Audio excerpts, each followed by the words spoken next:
Welcome back to the Cabral HouseCall. I'm Stephen Cabral, board-certified naturopathic doctor, and today, after just reviewing high-intensity interval training and how it can boost your metabolism for anywhere from 31 to 36 hours, I want to get into your questions. But if you didn't get a chance to tune into that last episode on the Cabral concept, I highly recommend doing that. I like to keep all of my episodes to 10 minutes, right around there or under. I do my best to do that because I know you're busy and you want a nice, concise, to-the-point show and podcast. So I do try to do that. Definitely tune in to find out why people are getting at least double the results using this high-intensity interval training method. And believe it or not, you're getting double the results in half the time. I spoke about this a couple weeks ago. It is the truth. It's backed up by science, and now you can make it a part of your own routine.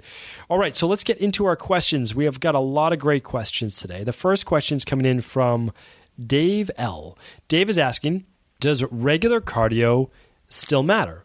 So this was a longer question. I'm going to break down what he said and why this matters. So meaning like, should you even bother with any type of steady state or endurance-based cardio? Or should you just do the shorter intervals, anywhere from like 10 seconds, 20 seconds, or a minute of straight work, followed by a little bit of a rest period? Well, here's the thing. It depends on what your goals are.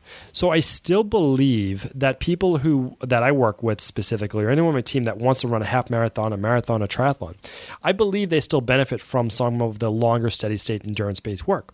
Now, they can absolutely still do the interval-based work, but to get your body and your muscles used to also being, like, let's just take running, for example. If you want to run 26 miles in a marathon, you're going to want to get your legs used to the pounding as well of running 26 miles. Now, you can do it very strategically and only do one long run per week, mixed with short runs and medium runs and intervals and all those different types of training. That's a much smarter way of doing it, okay? Less wear and tear in the body.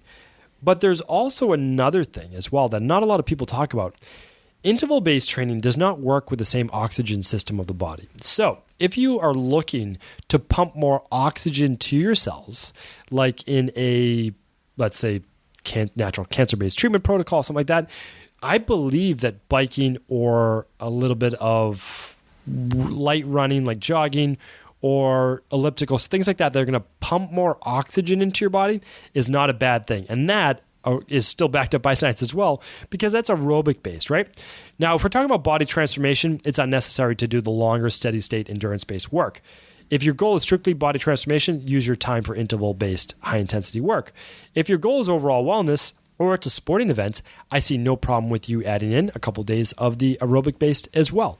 Remember, in our culture, we love to be all in for one thing. It's either all or nothing. Like if you're not doing paleo, you're completely insane. Or if you're not only doing intervals, then you have no idea what you're talking about. There's always an in-between space. Is one side typically more correct than the other? Yes. But each side typically has some truth to it. So let's not get too insane when we do talk about who's right and who's wrong. All right? Next question is from Hilda. Hilda is asking, can I do bodyweight exercises instead of using a cardio piece for interval training? Okay. So, can I do body weight exercises instead of cardio? Yes, absolutely. So, what I would recommend is this. You need to find an exercise that's going to really get your body working hard. And so you can't just do like a chest press. Like that's just not going to work. Even a squat's not going to work. It has to be something that's really going to rev your body up. So, the best exercises that I recommend for people, and I'm going to be talking about this more next Thursday, so definitely tune in when I give you specific intervals to do, is I'm going to recommend right now for you, for just bodyweight exercise, like let's say you're at home or in a hotel room.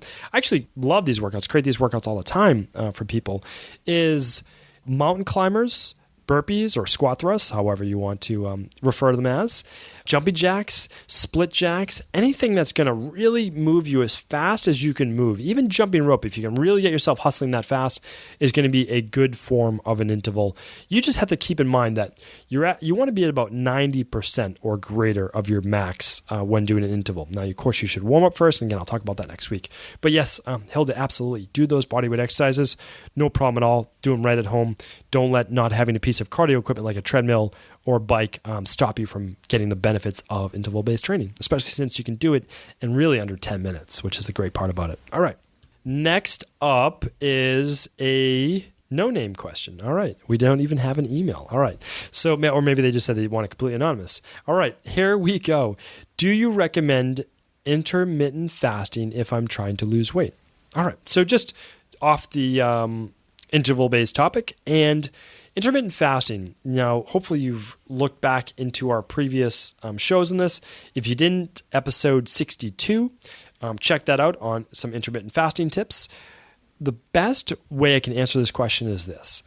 If you're trying to lose weight and you're looking at whether you should be not eating at all for a specific period of time, is you want to first figure out, have you done all the other fundamentals first? So I just gave actually a short seminar on this. I do believe in intermittent fasting, but I don't believe you need to go there first, okay? So it's kind of like that is a really more advanced way of working with the hormones in your body, with working on a process called autophagy, which you've heard me before, and it's fantastic. But why go there first? Why move and jump to step X when you've already haven't done, or maybe you have, things like the elimination diet, or first just cutting out things like the common food sensitivity factors like soy and corn and gluten and those types of things. Have you taken down your heavy starches first? Have you lowered the glycemic index of your food? Have you started with doing the AM smoothie every morning instead of pastries or cereal, things like that? Have you excluded all of your beverages and just tried to intake more water? Have you done all of those first?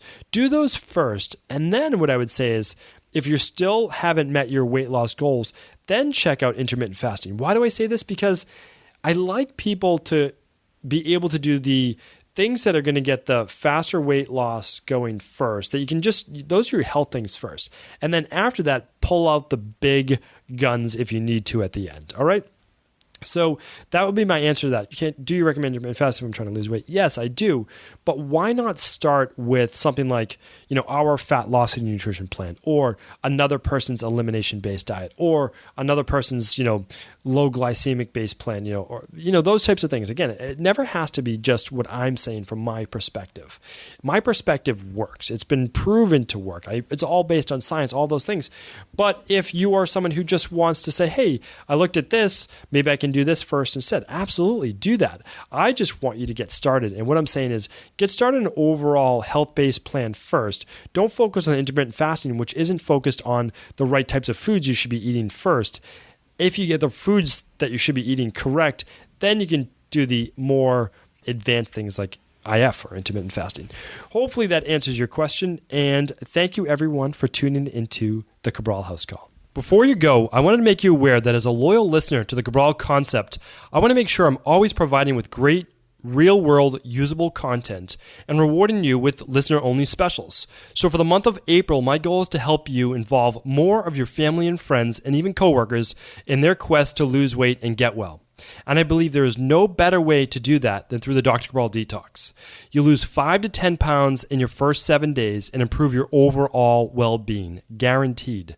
So this month, I'm going to take $20 off the 14 or 21-day Dr. Cabral Detox so that you can share the 14-day with one friend or family member and the 21-day with 2 friends or family members. It's more motivating to do the detox with someone else, and I know you'll both be happy you did. Come join our Dr. Cabral Detox community and change your body, change your life. To take your $20 off, just enter the promo code APRIL20, all lowercase, at checkout.